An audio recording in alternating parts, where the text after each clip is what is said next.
What's going on, guys? It's XQ420 here. Y'all know what the deal is. You know what time it is. It's your boy. Another week. 5 things that piss me off. Let's jump into this.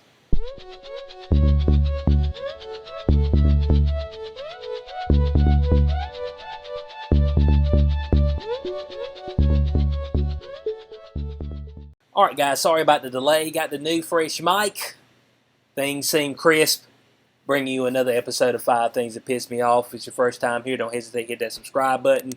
If you don't know how we get down, I go through 5 things that pissed me off in the previous week, give you a quick synopsis on each one, and hey, let's go ahead and jump into the first one. This one right here. 20-year-old man. Met teen on Instagram, lived under her bed for 3 weeks, and raped her. It's like, bud, lived under the bed for 3 weeks? Not once weeks, not twice weeks, but thrice weeks. I mean, come on now. What's the parents doing? You know what I'm saying? I'm trying to figure out what is going on this one. Under the bed for 3 weeks? Now, now this particular guy's name is Jarrett Wright of Babberton. You know what I'm saying? We going a little old school. They said, "Who out thou, sir?"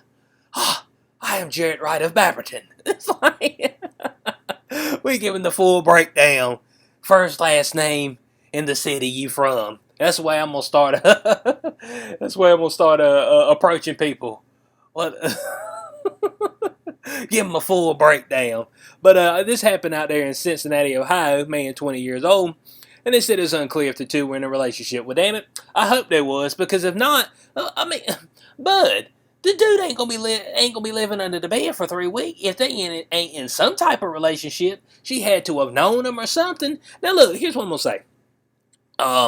They saying the girl that was between the ages 13 and 18 years old, but then they saying one of the charges is child pornography. So I'm thinking between 13 and 17.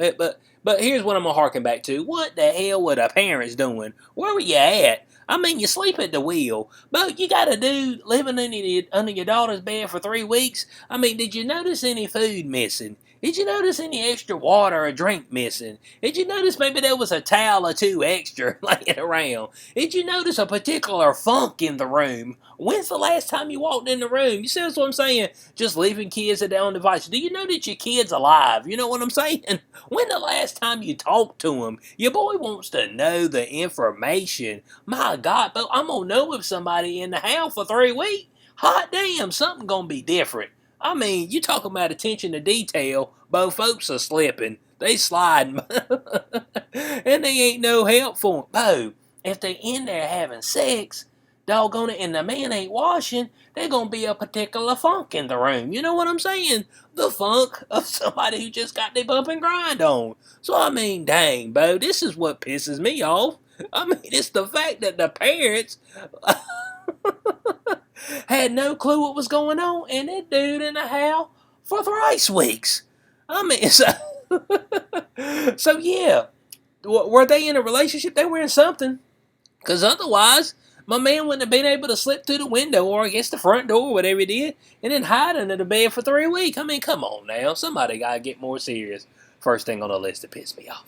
Alright, so number 2 on the list is this sad, pitiful display right here. But I mean, this is just downright pathetic, okay? Washington football team president says team might just make the generic underwhelming placeholder name permanent. Come on, man. Do y'all not have anybody in the organization with any type of creative spirit? My goodness, man. I mean, dang. You can't think of any name? Just a single name. Dang, but I mean, I mean, Bud, nothing. You got zero. That's what you're telling me. Nobody around can even just throw something on the table and be like, well, take it. My God, you don't even have a mascot. The Washington football team. This is a pitiful display of just not giving a you know what. But I mean, it's just like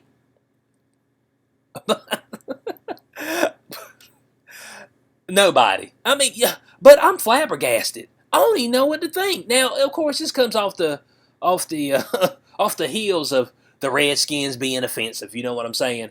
Oh, Redskins, oh man, oh, racial slur. I didn't realize that was in the book of slurs, you know what I'm saying? And I thought I knew a whole lot of slurs, you know what I'm saying? I thought I was knee deep in the book. I'm like, Bo, I know a slur when I hear one. And when I say redskin, I didn't think of it being a slur, you know what I'm saying? It didn't get my blood boiling. I didn't get up on my tippy toes and was ready to swing on somebody. Because I'm like, are you going to hate on the Indians like that? The indigenous folk? How dare you? You know what I'm saying? So, first off, they made a mistake by getting rid of their original name. And then moving to the pathetic name of Washington Football Team. Now, they're so entrenched in mediocrity that they can't even think of a new name. You know what I'm saying? At all. Now, the president said that the club is considering football team as a permanent name because of the alleged fan sentimentality, and that the name somehow offers what ESPN said is a strong connection to the past. Nothing about saying football team offers a connection to Redskins. It ain't even close. It's like all it offers a connection to is how pitiful the team is, okay? Man, get rid of the damn team if you can't get a mascot, if you can't get a damn a nickname. Just squash the team. Sell the team and just be like, we ain't playing football in Washington no mo, okay? That's all I'm saying.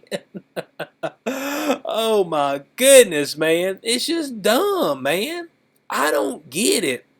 Now the club is taking suggestions for a new name and logo through April 5th. Why are they cutting it off so early? 15,000 submissions. So you mean to tell me out of those 15,000 submissions, you can't find one name that you're able to use? Not a piece of a name. You know what I'm saying? Ain't one of them tickle your fancy at all. Come on now. I mean, but it don't make any sense. The right emphasized that there is no leading contender for a new name. Out of 15,000 entries? My goodness. Man, you had to crumble them up and throw them in the damn trash. I can't think of 15,000 different names. There's some people probably sending some vulgar stuff. I ain't gonna lie to you. Alright, they probably sent some real vulgar stuff in there. Now this, they got a lie right down here. It says there are a set of folks that have warmed to the Washington Football Team. Okay, they ain't nobody that's warmed up to that name, all right? So, right, go lie to somebody else and get somebody around there that's got just a touch of creativity. Out of the 15,000 names, damn it, reach your hand in a hat and pick one. Number 2 on the list of things that piss me off. All right, so getting right into number 3 on the list of things that piss me off, this right here, Oakland to offer guaranteed income, but only for minority families. Come on now. Only for minority families. Hey, bud, if you're broke, we'll give you a little stimulus, a little extra income, a little UBI, unless you're white. In that case, your white privilege ought to be able to help you out the rest of the way. Come on, man, what are we talking about? Now, this woman right here, Libby Schaff, she pushing this stuff off. This nonsense out there, and they don't need no UBI no way. Now they're running this pilot program for 18 months, and what they plan on doing is sending 600 families in the city $500 a month payments, and this is supposed to be a part of an effort to eliminate racial wealth inequalities in the city. Let me tell you something right now. $500 a month ain't gonna eliminate no wealth inequality. I'm trying to tell you that much right now. You wealth inequality? Come on, bud. $500? That it? That all you sending? Man, what are we talking about, bud? Let me tell you something about when you in Oakland, you get $500 extra a month. You might be able to get you a little entertainment, okay? That's about it. Both stuff high out there in California. You know what I'm saying? It's high out the wazoo. Now, they said this program argues that the racial wealth inequalities is the result of ongoing systemic racism. There it is, boys. Stamp it. Get both stamps out. Double stamp it. Executive order the thing. Ongoing systemic racism. And of course we know that the white folk reign supreme, supposedly. Even though they could be struggling as well. Now, this program is set up for, like I said, the 600 families, but you got to apply online first. in the coming weeks and months in order to enter a pool of recipients. So they're going to do this lottery style. You know what I'm saying? So, I mean, you're going to have some folk out there feeling some type of way. Now, you got to make $59,000 per year for a family of 3 or less in order to apply for this program. But I know they said half of the actual 600 people they're going to choose is going to go to roughly people who are making $30,000 annually or less for a family of 3. I mean, obviously those folks struggle. Mo, you making less than $30,000 in Oakland, a family of 3. I don't know what you're living in. You know what I'm saying? Like I said, I know I got some folk out there in Cali. Let me know. What are you going? Where are you going to stay at for $30,000 or less? Family of 3. That's what I'm trying to figure out. But the one thing that I seen right up here, Oakland's guaranteed income program is not designed for everyone, but specifically for low-income black, indigenous, and people of color, or BIPOC families. What the hell is a BIPOC? You know what I'm saying? What is a BIPOC? I guess it's black, indigenous, persons of color. I don't even know what's that supposed to mean. A BIPOC. I mean, it sounds like some type of foreign being. You know what I'm saying? I'll get the BIPOC. You know what I'm saying? Some type of weapon. I mean, what are we talking about, man? Why are we talking about UBI? How about how about creating some jobs in the area, better paying jobs? How about trying to get some of these people trained to do a better job? What about creating an opportunity? No, but we'd rather just give you the money, because when we give it to you, now we own you. Now we can tell you what to do. Oh, you still want your UBI, don't you? Well, you gonna do what we say, boy. I mean, that's what they hanging the stuff over folk head, man. It ain't gonna do nobody no good. $500 a month. But I mean, man, you ain't gonna stack up no cash. Dang, Bo. I mean, let's say that you get $500 extra month. It's like, dang, Bo, I can get some cable. I can get some cable and get Netflix, and I can get something else, and I'll be broke. I mean, that'd be your $500 every month. You'd be like, dang, Bo, and some internet. There you go. Internet, cable, and some Netflix, and you'd be broke. I mean, you'd be flat broke. You'd be like, dang, Bo, my $500 gone. We are talking about California, so come on, man. And why ain't nobody calling racism on this? Is this not the in fact definition of discrimination? You know what I'm saying? Well, Martin Luther King said content of the character, not the color of the skin. And we out here giving folks money due to the color of their skin. Doesn't have anything to do. Well, it got a little bit to do with if you're struggling or not. But hey, if the white folk are struggling, they in the same struggle as the black folk and as the so-called indigenous folk. You know what I'm saying? So this is number 3 on the list. It doesn't make any sense. Somebody should be calling discrimination, but I guess it's just all okay. You know what I'm saying? It's just all alright. You know? We got no problems at all with this. Let's go ahead and give them a little UBI. Oh, it's only for 18 months. Watch these fools. They be trying to give all kind of folks some UBI. And then you over here garner where folks be like, well, dang, but I'll get that $500 extra. Maybe I can take a couple more days off, you know what I'm saying, and still make it. Man, don't rely on the government. They always end up giving you the rod and the reel. Number 3 on the list of things that piss me off. Now, number 4 on the list, my God, bud. My God. Yeah, I mean, how the mighty have fallen. Senate confirms transgender Dr. Rachel Levine as Assistant Health Secretary. This is how pitiful we are, guys. This is how pitiful we are. Our Assistant Health Secretary is an overweight dude that thinks he is a woman. Come on now. Do you see what I'm saying here? But our health secretary, I need to reiterate, is an overweight dude who thinks he's a woman. But the dude is mentally ill. That's all there is to it. And this dude gonna be the health secretary, the assistant? What kind of health secrets is this dude gonna give me? You know what I'm saying? I mean, what does Rachel Levine got to offer? Let's have a long track record of doing some good things. Oh well, let's think. In the area that this guy was the main health official of Pennsylvania, What was the edict that he put forth? Oh yeah, sent COVID positive.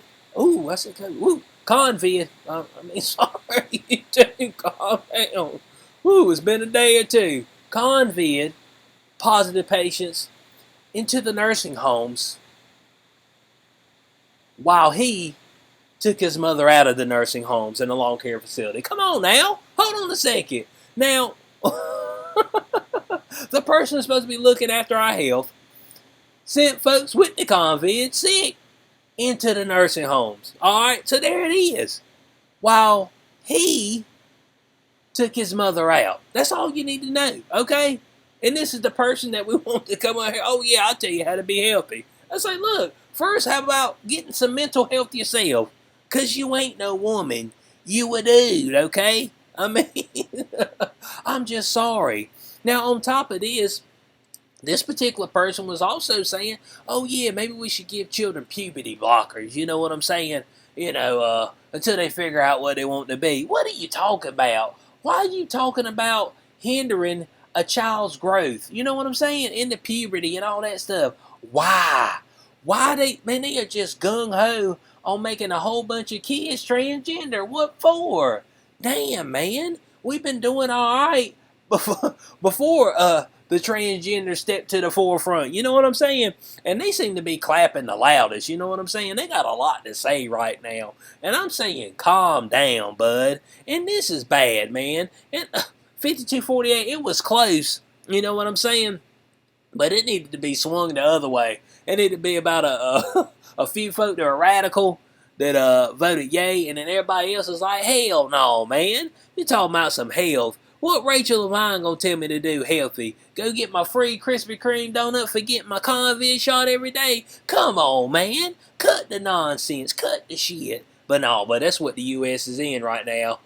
Law offices are pander and dabble. We need to get our feet wet. We need to get somebody that's mentally sane up here to tell the nation about how they need to be healthy. Please. Number 4 on the list of things that piss me off. And of course, last but certainly not least, Dr. Fauci warns parents about children playing together without masks. Dr. Fauci, let it go, bro. What are you talking about, man? But he wants everybody to be as miserable as possible. This dude is nefarious to the core, man. Get rid of Fauci. Bud, the man 80-year-old, okay? What are you still doing in there, Fauci? Bud, he is loving his fame right here. Look, 14 months ago, 2 years ago, did you know what a Fauci was? Because I didn't. All of a sudden, this dude is the most prominent figure almost in the world. And he is straight up, single-handedly ruined policy in the United States. We following this dude who's a flip-flopper. He all over the place. One day he hot, one day he cold. The other day he kind of lukewarm. And some days he's dead in the grave. And some days he's ascending to the heavens. It's like, bud, what are we talking about, man? Children playing together without masks is a danger, bud. That's what he's telling you. Because they're not vaccinated. The damn kids don't need to be vaccinated. I'm trying to tell, bud, they're not dying in insubstantial numbers. But most of the time, if they do catch the sniffles, they got either a minor case or no case at all as far as it being asymptomatic. Y'all just want to go out there and just run a Q-tip all up in the kids' noses. Let them be. Let them play. Let them be a child, man. Man, and I see parents, they going around and they strapping the mask up on the kids. I'm like, get the damn mask off your kids. Come on, man. Do you have any heart? My God, let them go out and play. Let them be children, bud. No, we got to strip everything from you. I mean, we got Rachel Levine, let's give them a puberty blocker. We got Fauci, let's make sure we jab this experimental vax in their arms, get it in their veins, they need it. Oh yeah, because they'll probably pass, even though the numbers say they are in no way, shape, or form any type of risk from this particular virus, okay? The virus that shall not be named. Alright, the virus that shall not be named, we know its demographic, okay? The average age of death in the U.S. is 78, which is the average age of damn life expectancy, Fauci. And you know this, man. It ain't no damn kids. And you know what? We got 7,000 parents in the U.S. and in Canada that were just quick to offer their kids right up to Fauci, Pfizer, Moderna, all of them. Oh, yeah, please jab them. I fear for their life. My goodness, bud. I mean, I just don't get it. I just don't get it. That's what they're going for next. They're going for all the kids. Well, you know, we would get back to normal, but kids ain't had their jab yet. So it's going to be tough for us to get back to normal without the kids having their jab. It's like, but the kids don't need no jab. But we ain't worried about the kids getting no jab. Leave the kids be. But they won't let it go, bro. They will not let it go. So you're going to have to take it from them. You know what I'm saying? If you got kids out there, bud, you're going to have to take it from them. You might have to get a little rowdy. You might have to get a little real with somebody. You know what I'm saying? But doggone it, bud. I mean, he's dead set on everybody in the world getting a jab. You know what I'm saying? Everybody needing it. And doggone it, no kids on it. But look at this. I mean, get the mask off the kids outside. You see these ones, they got their mask took down. And it's like, it's like, bud, let it go, man. The kids don't need no jab. And you know, the teachers unions, they using that too. Well, kids ain't got no vax yet, so I'm just scared. Shut up. Go back to school or kick rocks. Get fired one. You know what I'm saying? You got one or two options, all right? So this is just dumb. Fauci once again pandering and dabbling, just like in true Fauci fashion. You know what I'm saying? And the man, the man ain't even blinked. He ain't got no problem taking every position out there. That way he never loses. Oh, I got every position in the book, the Kama Sutra book. A pander and dabble. So I hope y'all enjoyed this week. 5 things that pissed me off. Let me know what y'all think about all these things in the comment section below. Sorry about being late, but I think I'm back on track. So I got some more stuff to record. Hope you enjoyed the video. As always, like, share, subscribe. Click the notification bell so you know when I post in the future. Catch y'all on the next one. Peace out.